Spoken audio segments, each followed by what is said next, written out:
عبداللہ بن مبارک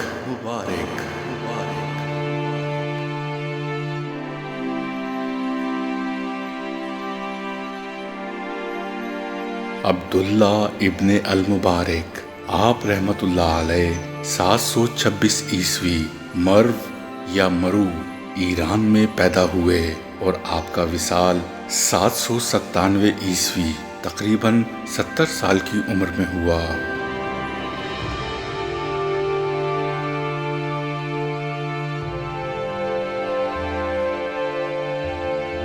ایک مرتبہ کا ذکر ہے کہ حضرت عبداللہ بن مبارک رحمت اللہ علیہ حج بیت اللہ کو تشریف لے گئے۔ حج سے فراغت کے بعد آپ بیت اللہ میں سو گئے۔ آپ نے خواب میں دیکھا کہ دو فرشتے آپس میں گفتگو کر رہے ہیں۔ ایک فرشتے نے دوسرے سے سوال کیا کہ اس سال کتنے لوگوں نے حج بیت اللہ کی سعادت حاصل کی ہے اور کتنے افراد ایسے ہیں کہ جن کے حج کو شرف قبولیت ملا ہے۔ دوسرے فرشتے نے جواب دیا کہ اس سال 6 لاکھ افراد نے حج کی ادائیگی کی ہے، مگر ان میں کسی کا بھی حج قبول نہیں ہوا سوائے دمشق کے ایک موچی کے، جو حج میں تو شریک نہیں ہوا مگر اللہ تعالیٰ نے اس کے حج کو شرف قبولیت بخشا ہے اور اس کے صدقے میں سب کا حج قبول کر لیا۔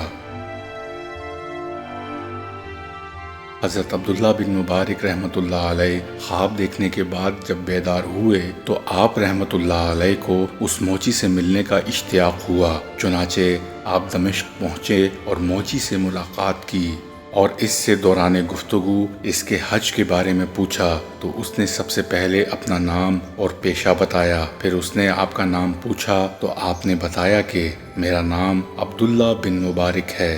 نام سنتے ہی وہ موچی چیخ مار کر بے ہوش ہو گیا۔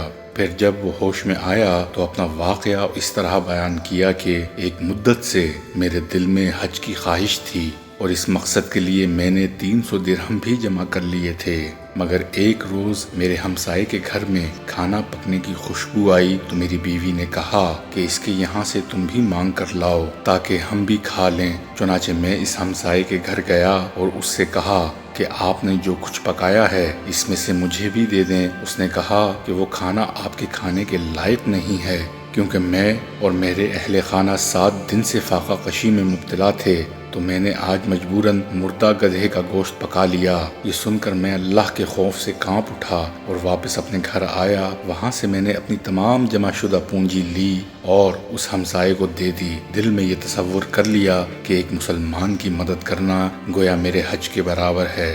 حضرت عبداللہ بن مبارک رحمت اللہ علیہ نے یہ واقعہ سنا تو فرمایا، خواب میں فرشتوں نے واقعی درست کہا تھا اور اصل میں اللہ ہی قضاء و قدر کا مالک ہے۔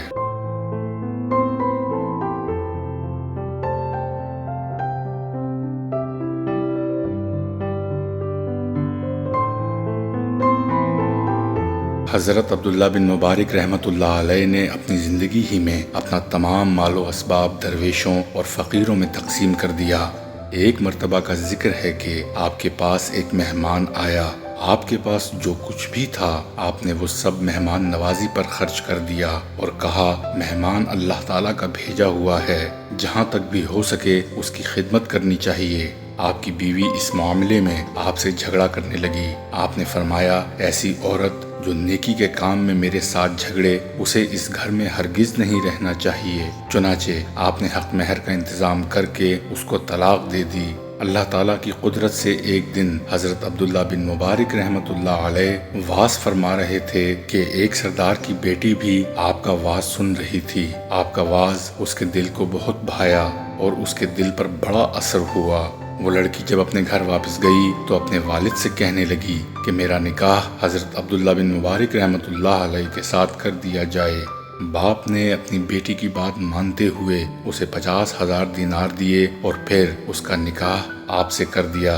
ایک دن حضرت عبداللہ بن مبارک رحمت اللہ علیہ نے خواب میں یہ آواز سنی کہ اے عبداللہ بن مبارک، تو نے ہمارے لیے عورت کو طلاق دی، اب ہم نے یہ عورت تجھے اس کے بدلے میں عطا کی ہے تاکہ تجھے اچھی طرح سے اس بات کا علم ہو جائے کہ جو کوئی اللہ تعالیٰ کے ساتھ معاملہ کرتا ہے وہ گھاٹے میں نہیں رہتا۔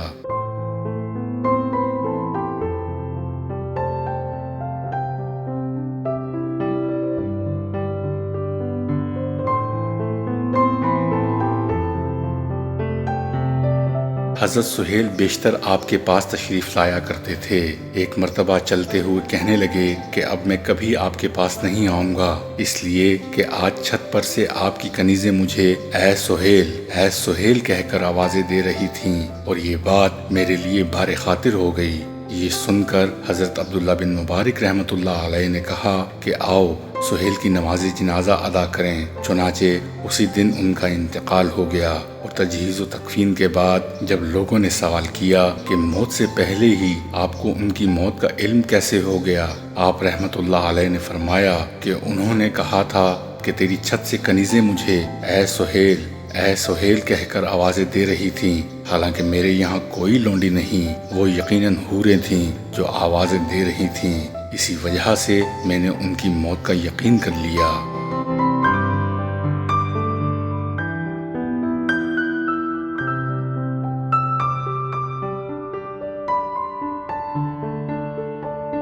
حضرت عبداللہ بن مبارک رحمۃ اللہ علیہ کا واقعہ ہے کہ آپ ایک مرتبہ کہیں تشریف لے جا رہے تھے کہ راستے میں بعض لوگوں نے ایک نابینا سے کہا کہ عبداللہ بن مبارک تشریف لا رہے ہیں، جو کچھ طلب کرنا چاہتے ہو طلب کر لو۔ چنانچہ اس نے آپ کو ٹھہرا کر یہ دعا کرنے کی درخواست کی کہ میری بصارت واپس آ جائے۔ عبداللہ بن مبارک نے نابینا کا جب یہ گریہ سنا تو آپ نے حق تعالیٰ سے اس بصارت سے محروم فرد کے لیے دعا فرمائی۔ اللہ تعالیٰ کی مشیت اور آپ کی دعا سے اس نابینا فرد کو بصارت واپس مل گئی۔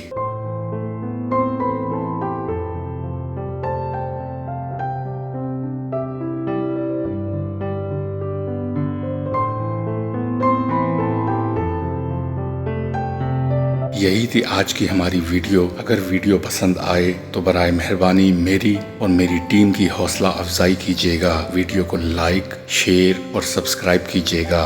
ملتے ہیں اگلی ویڈیو میں۔